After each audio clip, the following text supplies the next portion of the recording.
Hello everyone. तो आज हम बात करने वाले हैं अपने चैप्टर नंबर 4 से, क्लास 8 से। एग्रीकल्चर चैप्टर का नाम है।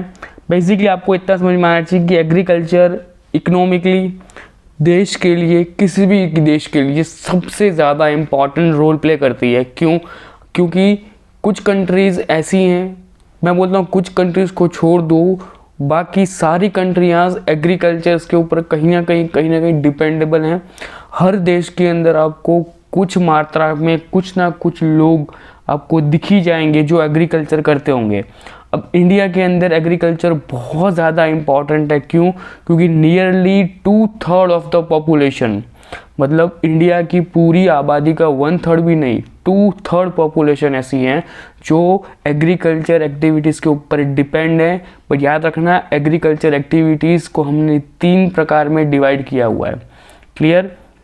ओके, याद रखना हमने उसको 3 प्रकार में डिवाइड किया, और जिसके अंदर आपकी हर वो चीज़ आ सकती है, जैसे कि क्रॉप्स को करना, rising of A live stocks, forestry, fishing. ठीक है, ये सारी चीज़ें आपकी अंडर आती हैं एग्रीकल्चर एक्टिविटीज़ के अंदर। समझ में आ गया आपको कि आप सब चीज़ें उसके अंदर आपके आ जाती हैं। अब हमको जो 3-4 चीज़ें जो मेनली मोस्ट ऑफली पढ़ ली है ना, पहली चीज़ है कि प्राइमरी एक्टिविटी, सेकेंडरी एक्टिविटी और लास्ट आपकी टर्शियरी एक्टिविटीज़। अब जो ये 3 एक्टिविटी है ना, PST वाली, इसको हम लोग लास्ट में देखेंगे। इसके पहले आपकी सब्सटेंस फार्मिंग और कमर्शियल फार्मिंग के बारे में थोड़ा जान लेते हैं। ठीक है, तो आपको देखो साइड में एक चीज आपको दिख रहा है ना, छोटा सा चार्ट, इसके अंदर आपको मैंने दोनों डिफाइनेशन दे दिया है कि सब्सटेंस फार्मिंग और कमर्शियल फार्मिंग में क्या डिफरेंस है। तो सब्सटेंस फार्मिंग है ना, वो done by the personal consumers, मतलब पर्सनल चीज़ होती है ना, उसके लिए उसको उसमें वो क्रॉप्स को, कोई भी चीज़ को ऐसे उगाता है, वो अपने पर्सनल नीड्स के लिए करता है। It's labour intensive in technology, it's needs too much labour inputs. Simple सी बात है, कोई चीज़ अगर वो हमारे खुद के लिए उगा रहा होगा तो उसके अंदर कहीं ना कहीं उसमें जो उसकी लेबर्स यूज़ होगी, या वो उस चीज़ को इतनी मेहनत से अच्छे से यूज़ करेगा, फिर अच्छे से उसको इम्प्रूव करेगा कि उसको नई चीज़ें या फिर उसमें से कुछ नई चीज़ उसको खाने को अच्छी सी मिल पाए। तो उसमें फर्टिलाइज़र का यूज़ बहुत कम किया जाता है या फिर ना के बराबर होता है। ओके, मॉडर्न टेक्नोलॉजी या इसका जो बहुत ज़्यादा कम यूज़ किया जाता है, क्योंकि ये जो सब्सटेंस फार्मिंग होती है वो पर्सनल यूज़ के लिए होती है और छोटे एरियाज़ में होती है। ठीक है, ये कोई बड़े बड़े एरियाज़ के अंदर नहीं की जाती हैं, क्योंकि जब सबको पता ही है कि आपको अपने पर्सनल यूज़ के लिए, अगर सब मैं बोलता हूँ आपको आम का सीज़न चल रहा है और आप चाहते हो कि मेरे को 3 महीने के आम चाहिए, तो आप इतने सारे आम के पेड़ खुद के लिए इतने नहीं उगाओगे, राइट। आपको पता है कि यहाँ पे मेरे पास छोटा सा एरिया है, वहाँ पे मैं 2 केरी मतलब 2 आम के पेड़ लगा देता हूँ, और नॉर्मल मैं नेक्स्ट ईयर तक जब तक आ जाएंगे या फिर नेक्स्ट 1-2 साल में आएंगे तब तक मैं उनसे अपने 2-3 महीने निकाल सकता हूँ।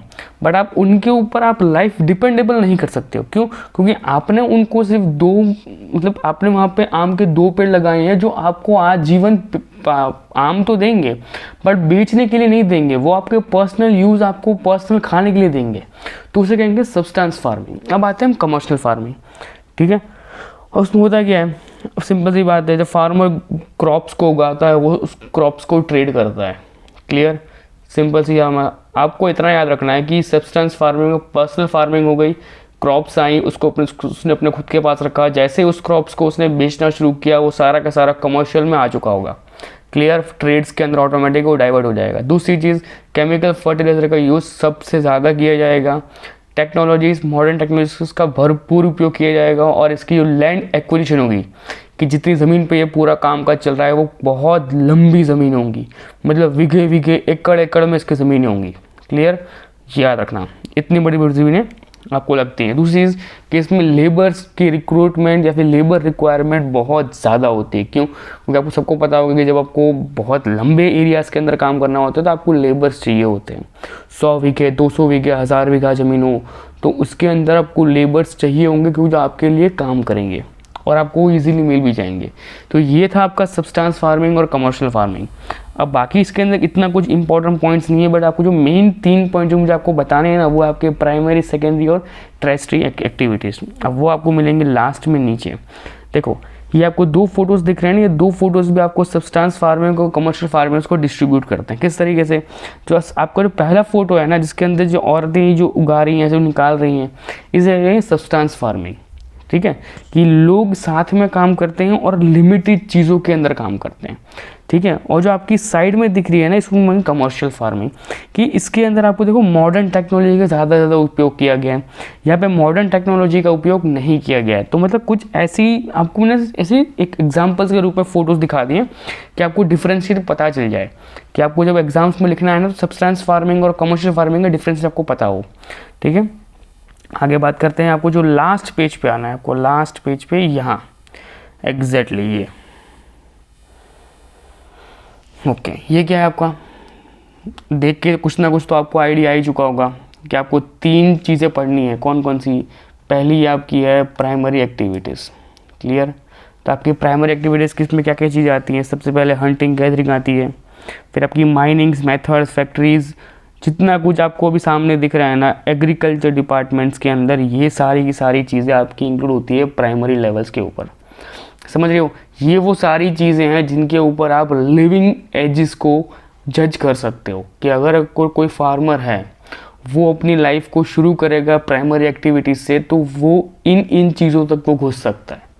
वो फैक्टर्स में जा सकता है, वो माइनिंग मेथड्स में जा सकता है, वो अपने खुद की कुछ चीज़ों को ओपन कर सकता है, अपनी लैंड को बढ़ा सकता है, लैंड्स के आगे वो उसमें खेती बाड़ी कर सकता है, वो हंटिंग में जा सकता है, ठीक है। तो ये सारी चीज़ें वो प्राइमरी लेवल पे कर सकता है। अब आता है आगे का आपका जो नेक्स्ट स्टेप होता है, वो उसका आता है एडवांस स्टेप, या फिर कह लो सेकेंड एक्टिविटीज़।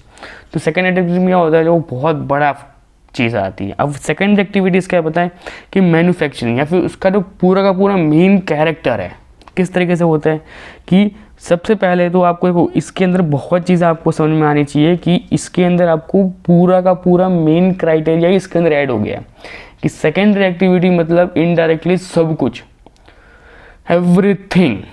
समझ रहे हो? पहले पार्ट में आपने जो कुछ भी किया वो सब कुछ एग्रीकल्चर के हिसाब से, या एग्रीकल्चर एक इंसान कर रहा है तो उसको उस लेवल तक वो अपने पर्सनल यूजेस के लिए वो हंटिंग गैदरिंग करे, जो कुछ भी करे, कमर्शियल यूज़ करे, कुछ भी करे, सब कुछ इट्स ओके।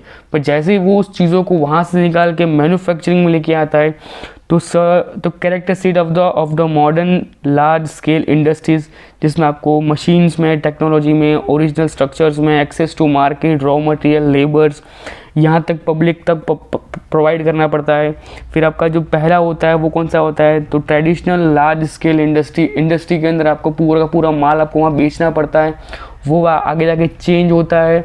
अब उसके अंदर 2 चीज़ों में चेंज होता है, एक होती है हाई टेक्नोलॉजी, कि कुछ ऐसी कंपनीज होती हैं वो डायरेक्टली उस पूरे के पूरे माल को लेके और पूरे के पूरे माल को वहीं से आगे कहीं और शिफ्ट करके सब कुछ ख़त्म करती है मामला। एक होते हैं सर्टिफाइड या फिर क्लासिफाइड ओनर्स, ये क्या करते हैं, ये सारे के सारे माल्स को बड़ी बड़ी कंपनीज को सप्लाई करने से पहले उस मटेरियल्स को अलग तरीके से डिस्ट्रीब्यूट करते हैं, right, based on the size.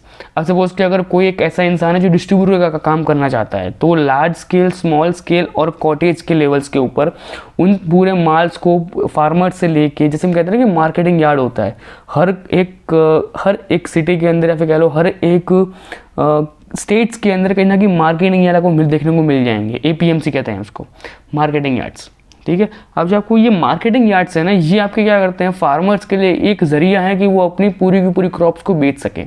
तो ये जो मैन्युफैक्चरिंग करने वाले या फिर जो कुछ बड़े बड़े जो डीलर्स होंगे ना, वो आपके इन मार्केटिंग यार्ड से डायरेक्ट कॉन्टैक्ट में रहते हैं, कि जैसे ही फार्मर्स आए उनका यहाँ पे 100 टन माल बिका, 100 टन मतलब एक फार्मर के पास 100 टन नहीं आता, ऐसे उसके पास हज़ारों फार्मर्स आते हैं, हज़ारों लाखों करोड़ रुपए का माल वहाँ छोड़ के जाते हैं, और उसका अच्छे से अच्छे दाम उनको मिल जाता है और वहाँ से वो निकल जाते हैं। बट उसी माल को बड़ी बड़ी कंपनियाँ लार्ज स्टॉक में उठाती हैं, समझ रहे हो। और इनके बीच में से कुछ होते हैं जो डिस्ट्रीब्यूटर का काम करते हैं, जिसको हम कहते हैं कि based on the size distribute their materials. फिर आपका आता है रॉ मटेरियल्स, जिसमें आपका agro, animals, chemicals, forest, minerals, इनके ऊपर डिस्ट्रीब्यूट किया जाता है। फिर आपका आउटपुट और इनपुट प्रोडक्ट्स में बेस को किया जाता है। कंज्यूमर्स, मैंने बताया आपके कौन लेने वाला है, कौन बेचने वाला है, आपको पता चल चुका होगा। फिर ओनरशिप्स के मामले में आता है कि भाई कुछ जॉइंट सेक्रेटरीज होते हैं, मतलब कि कुछ गवर्नमेंट बॉडीज़ होती हैं। फिर आपका आता है प्राइवेट सेक्टर्स, कि कुछ ऐसी कंपनी होती है जो प्राइवेटली उसमें वर्कआउट कर रही होती है। दूसरी होती है पब्लिक सेक्टर्स के वर्क होती है, जिसके अंदर आपकी जॉइंट पार्टनरशिप होती है, या फिर प्रॉपरली वो ओन बाय द गवर्नमेंट होती है। क्लियर? ओके, इसे कहते हैं सेकेंडरी एक्टिविटीज़। आपके आगे जो आगे है उसको हम कहते हैं ट्रेटरी एक्टिविटीज़ जो आपकी बहुत ज़्यादा इंपॉर्टेंट है, क्योंकि लास्ट स्टेज यहीं पर आपका पूरा पूरा डिपेंडेबल है। ठीक है, क्यों डिपेंडेबल है? क्योंकि यहाँ से आपको है ना, आपको अपनी जो चीज़ है ना उसको आपको एक नेक्स्ट लेवल पे लेके जानी है। क्यों? अब आपको यहाँ पे अपनी चीज़ों को ट्रेड और कॉमर्शियल के लिए आपको अप्लाई करना है और उसको इस हद तक बढ़ाना है कि लोगों तक ये सारी चीज़ें पहुँच जाए। उसके लिए आप दो सर्विस का यूज़ करोगे। पहला सर्विस होगा कि telling by the communications, okay, और दूसरा होगा कि सर्विसेज, जिसमें आप फॉर्मली इनफॉर्मली लोगों तक अपनी बातों को पहुंचाओगे। अब जो आपका जो ट्रांसफर बाय द कम्युनिकेशंस था, उसके अंदर आप लोगों तक टेलीफोन्स करके, लोगों एडवर्टाइजमेंट करके, कैसे भी करके अपनी चीज़ों को वहाँ तक पहुँचाओगे। फिर आपका आएगा urban marketing centres, rural marketing centres, pandemic कह लो या फिर पीरियोडिक मार्केटिंग सेंटेंस हो जाएगा। तो ये सब कुछ क्या है पता है कि आपका कहीं ना कहीं ये सारी वो चीज़ें हैं कि जिसके अंदर आपको थर्ड स्टेज पे आना पड़ता है। फर्स्ट स्टेज से लेके सेकंड स्टेज से लेके थर्ड स्टेज, आपका थर्ड स्टेज वो है कि जो आप अपने प्रोडक्ट को मार्केट में निकालने से पहले या मार्केट में वो चीज़ जब आ चुकी है तो उसकी एडवर्टाइजमेंट करने और उसको लोगों तक उसके बारे में सही चीज़ें पहुँचाने का एकमात्र ज़रिया होता है जब थर्ड आप ट्रेटरी एक्टिविटीज़ के ऊपर डिपेंड करते हो। क्योंकि पहली दो एक्टिविटीज़ ऐसी हैं, प्राइमरी और सेकेंड, इसके अंदर आप जो कुछ भी काम कर रहे हो वो आपकी लिमिट तक काम कर रहे हो। आपने एक अच्छे से अच्छी पेन बनाई है, ठीक है, मैं पेन छोड़ दो, मैं बोलता हूँ आपने वर्ल्ड का सबसे बेस्ट राइस आपने क्रिएट किया है और उसके लिए आपने केरला से और साउथर्न पार्ट से आपने अपने बेस्ट फार्मर्स के पास से बेस्ट राइस को उगवाया। उसके उनको मनगमते या फिर उनको जो प्राइस चाहिए था उस प्राइस में आपने उनसे वो पूरा का पूरा माल खरीद भी लिया।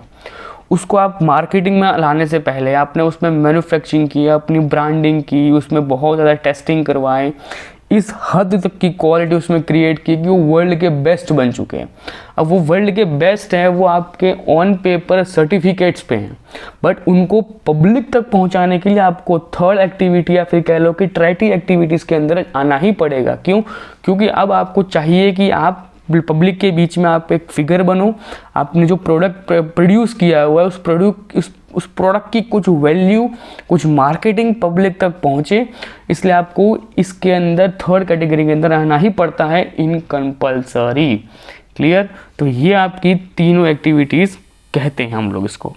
क्लियर? बाकी जितना कुछ आपको ये सब में आपको दिख जाएगा, बाकी सब इसको एक दो बार इसको रीड कर लेना। जो मोस्ट ऑफ इम्पॉर्टेंट चीज़ें हैं वो आपको मैंने मार्क कर दी हैं। दूसरी चीज़, मैंने कल ही आपको 1, 2 और 3 तीनों चैप्टर्स मैंने आपको एक साथ दे दिए थे।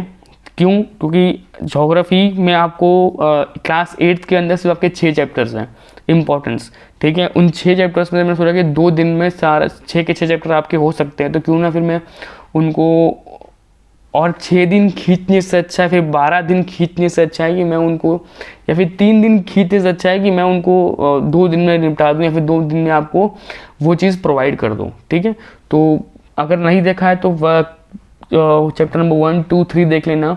और अगर 1, 2, 3 में भी आपको कोई डाउट हो तो मैंने उसमें बताया हुआ है कि भाई इस चैप्टर या फिर यहाँ पे क्लास 6 के अंदर मैंने पढ़ा रखा है, क्लास 7 के अंदर पढ़ा है। ठीक है, तो मैंने क्लास 8 के अंदर चैप्टर नंबर 1, 2, 3 इसमें वही चीज़ें कवर करूँगा जो मैंने पहले आपको नहीं पढ़ाई है। क्लियर? तो मिलते हैं नेक्स्ट लेक्चर में। आज के लिए इतना ही, तब तक वीडियो को लाइक कीजिए, चैनल को सब्सक्राइब कीजिए। Bye bye, take care.